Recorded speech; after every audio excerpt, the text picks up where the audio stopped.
Is this the bartending school? You're late. Well, it's been a very busy day, sir. Get behind the bar. Right.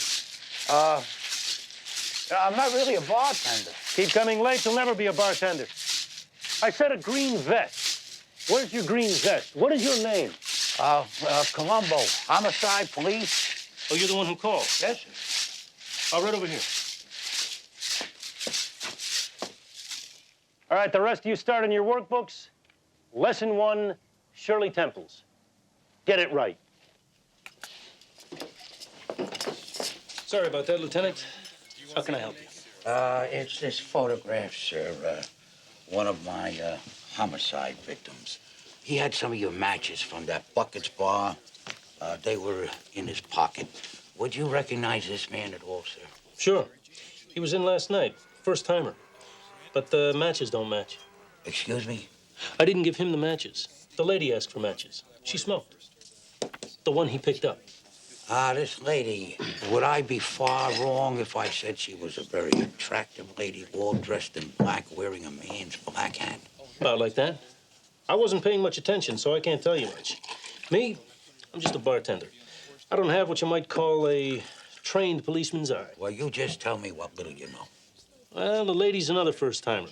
Professional working girl. Called herself Lisa with no last name. If you believe Lisa's a real name, you believe anything. Anyway, Lisa, with no last name, knew the playbook. Comes on bold and advertises herself. Your guy walks in, she gives him the buzz. Guy hits. No wasted time. In 2 seconds, they are very cozy. No strains, 2 bugs in a rug, you know what I'm saying?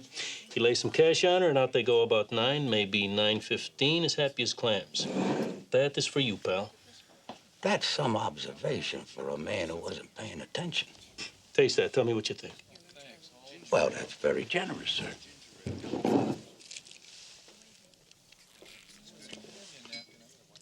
That's very refreshing. That's my Shirley Temple. An interesting Shirley Temple.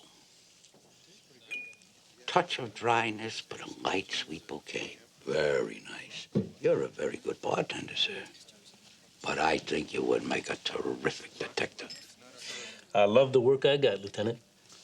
So do I, sir. Excuse me stopping by your house like this, Mr. Brady, but I got some more news. Miss Janigan, she was just leaving. She seemed very upset, sir. She's upset. I'm upset. Do we have to do this now, Lieutenant? Well, ordinarily, I wouldn't even trouble you, Mr. Brady, but I've got some very encouraging news. The Albany police, sir, they traced Mr. Fisher's place of employment, menswear store. Seems he told him he needed a day off for some dental work. That's the day he died here in L.A. Sir, I'm expecting 2 acquaintances. They're coming in a second car. Just let me see if they got the right house. Oh! Brought you candy bar. I know you got a sweet tooth.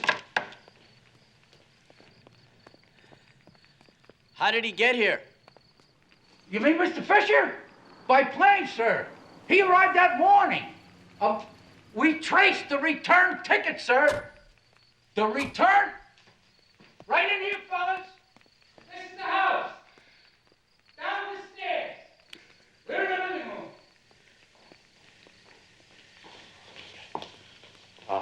Where was I, sir?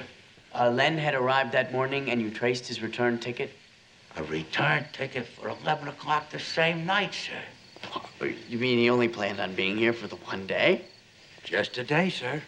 I'm sure of it. I checked that ticket twice. In that morning, out that night. That's one day. Mr. Sewell, Mr. Cardassian, Mr. Alec Brady. Good evening. How do you do? How do you do? Strange, isn't it strange? He's coming here for just one day. Yes, strange. He didn't call me. You never heard from him at all? No, I told you, Lieutenant, not for 3 years. Right. You told me, right. Archie. Mr. Sewell. He's a new detective. He's working his way up. Tell Mr. Brady where you first encountered Mr. Cardassian? That was on Century Boulevard. Not at the airport? No, I thought it was at the airport. Century Boulevard. That's where you first showed him Mr. Fisher's picture? Yes, sir. And he recognized it. Oh, Mr. Cardassian, he's a cab driver from Iran. Yes, sir. I hope things are going well for you here, sir. Thank you. Now, you recognize this man, and you remember picking him up at the airport. Yes. Now, Mr. Brady, you're not going to believe this. Do you know where Mr. Cardassian took Mr. Fisher? Lieutenant, I couldn't possibly know. Look, I think you better just come out and tell me what you want to tell me. He took him to the studio, sir. To your very own studio. The studio. I didn't leave him off in the studio. I took him to the tour center. The tour center. You mentioned that. That's my mistake. The tour center. You know, the tour center. Where the visitors come to take the tour. Yes, I know. The tour center, Lieutenant. What was Len doing at the tour center? It is. It's strange, isn't it? Hard to believe a man would fly all the way from Albany, New York, just to see the studio, then fly right back home again. Can you think of any reason? No! No. No, it's baffling. It is. It's all very puzzling. Okay. Mr. Sewell, Mr. Cardassian, we've taken enough of Mr. Brady's time. Don't bother to see us out, sir.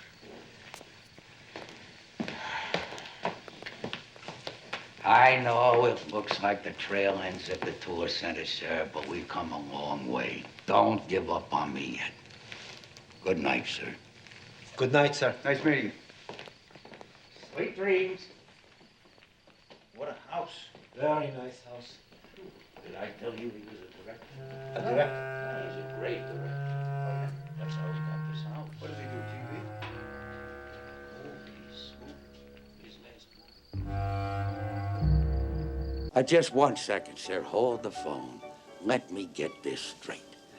The lady in black, she went in there. She went in that door right there. She went in, she never came out. And you waited.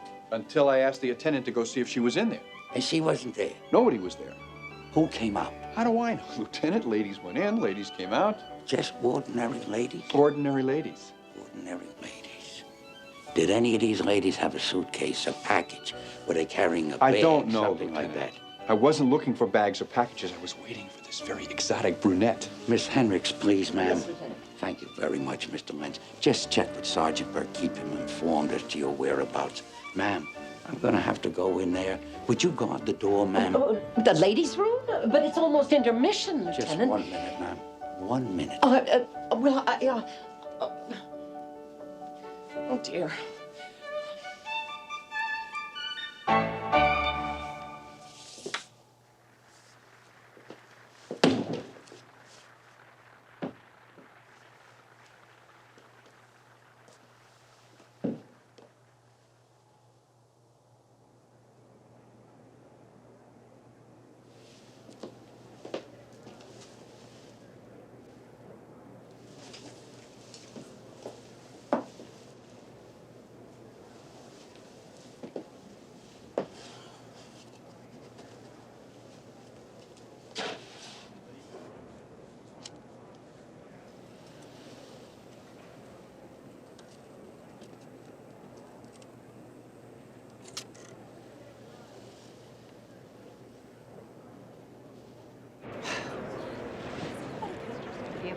Lieutenant.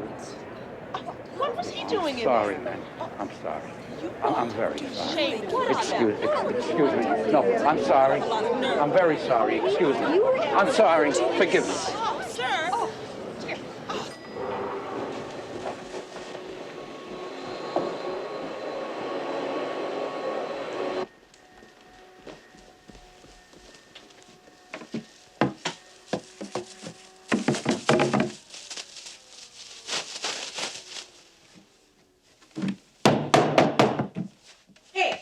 Кто ты такой? Сюда нельзя заходить просто так, без разрешения. Excuse me, ma'am. Trash? No. Where do you dump the Но trash? ты ничего не трогай, пока не объяснишься. No. Police, ma'am. Police. See? Hey, police. See, police. Полисбой! Hey, trash? Вы все одинаковые. See, where do you О, dump the грязный trash? здесь. Ну, я его почищу. No, the trash. Where do you put the trash? Да, прекрасно. No, trash. Where's the trash? Что тебе надо? No, что, мистер? no. Ну, No что? cleaning. No. Что ты No cleaning. ищешь? See, Мне empty. непонятно. No, the trash. Ну, что ты The big руками trash. мотаешь? No, Я no, не понимаю. trash, man. See, trash, Осторожно, ты Go не into ступи на пол. Падает, ты смотри сюда. Нет, Нет, наделаешь мне. Я эту штуку Trouble. уже Piccolo, чистила. grande. Я ее уже чистила. Только ты мне наделываешь. Делать нельзя, no. не понимаю тебя. Grande trash, grande. Тоже я.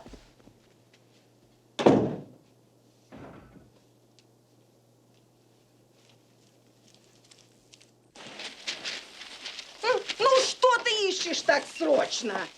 Какие черти тебя гоняют? Ты смотри, сколько мусора ты мне здесь наделал. Ты что ты? Ты сумасшедший? А? Полицейские вы все дураки. Это то, что ты искал? That's it. I found it. Mr. Brady. Mr. Brady, sir. Lieutenant Columbo. Yes, Lieutenant. What is it? Just wanted to say goodbye for now, sir. Bring me down, fellas. Are you leaving us, Lieutenant? Well, it's the case, sir. It's taken a whole new turn. Gonna have to spend some time with the narcotics boys. So we won't be seeing each other for a while.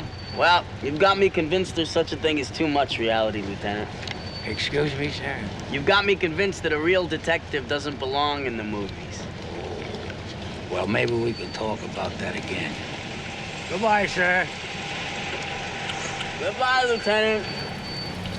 Goodbye, Lieutenant.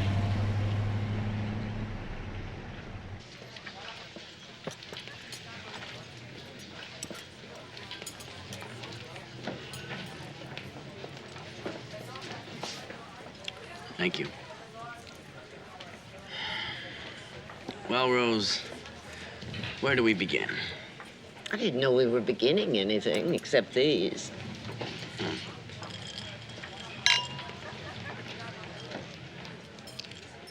Maybe it's an ending, then. For me and you. It's time to start thinking about another job, Rose. Oh, you mean in a secretary? Whatever.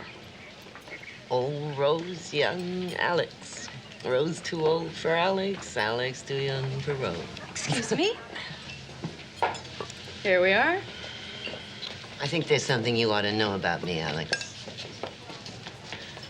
I'm still going to enjoy my lunch.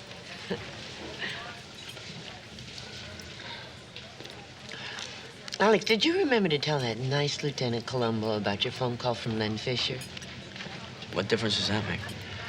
I thought I heard you telling him that you hadn't heard from your friend Len Fisher. Not for 3 years. But Mr. Fisher called the other day, and you picked up the call. And no one was there. Remember, Alex? No, thank you. That's not a very interesting subject, Rose. Why bring that up? I remembered his name, Len Fisher. My mother's maiden name was Fisher. Try your salmon, Alex. It's very good. I was checking the old phone sheets yesterday. One page was missing. For the day Mr. Fisher called. Did you know it was missing, Alex? No. But if it was missing, I'm sure that you just threw it out by mistake, Rose. You're talking about leaving? Finding another job? I don't want you to do that, Rosie. Oh, I never leave you, Alex. I was thinking about a long, paid vacation. Maybe a cruise, maybe around the world. I've always dreamed about something like that. But then I'd come back to you. What do you think? Is something wrong with your salmon, sir? No, just take it away. I think you deserve a rest, Rose. My treat for being a loyal secretary. I'll have my travel agent get in touch with you. You really should have tried the salmon, Alex. Are you sensing something? Please, Lieutenant. Sorry, sir. Sorry.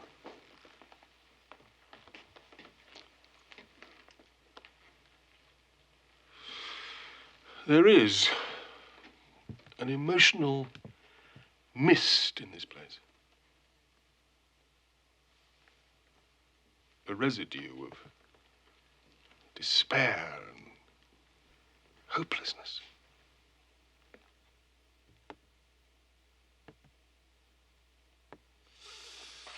Pain beyond belief. And here, an ache of anguish as tangible as brick. Oppressive.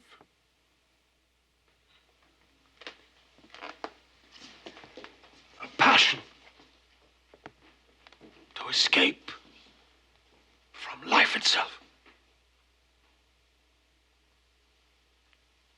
Torment, death, and freedom to end it all.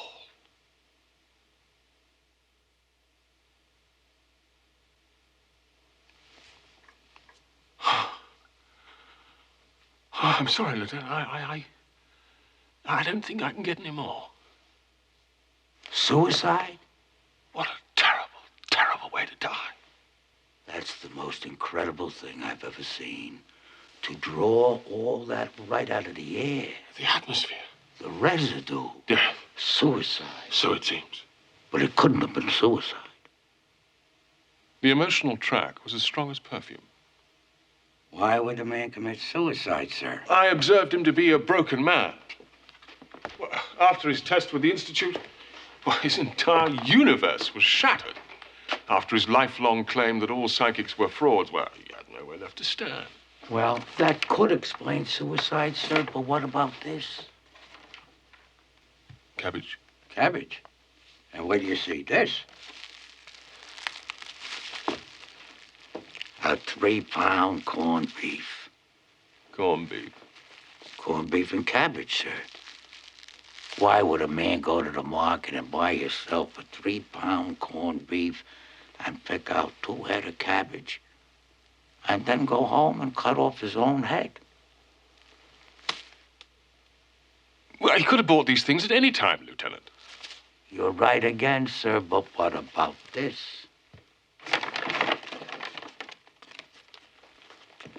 The receipt from the market. You see the time and the date? Do you see what I mean, sir? Yes, Lieutenant. Then I agree. We must eliminate suicide. As you understand suicide.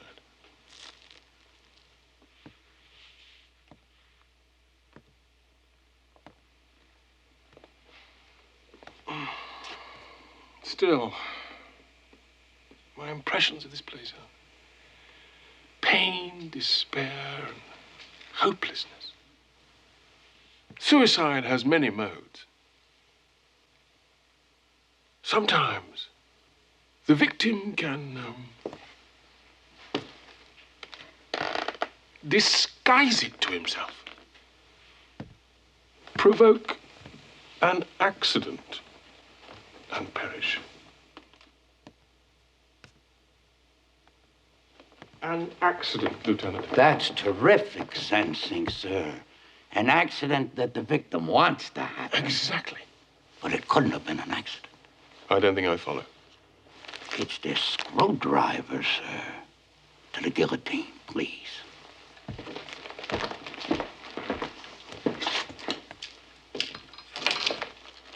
It's the same screwdriver that we found in the victim's hand when we found him lying like this.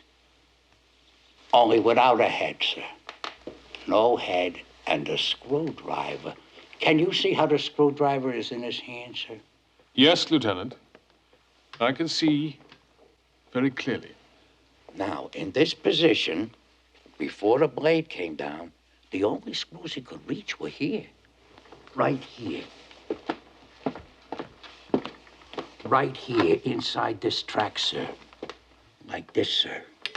But this screwdriver, this is just a regular screwdriver, what they call a slotted screwdriver for regular screws.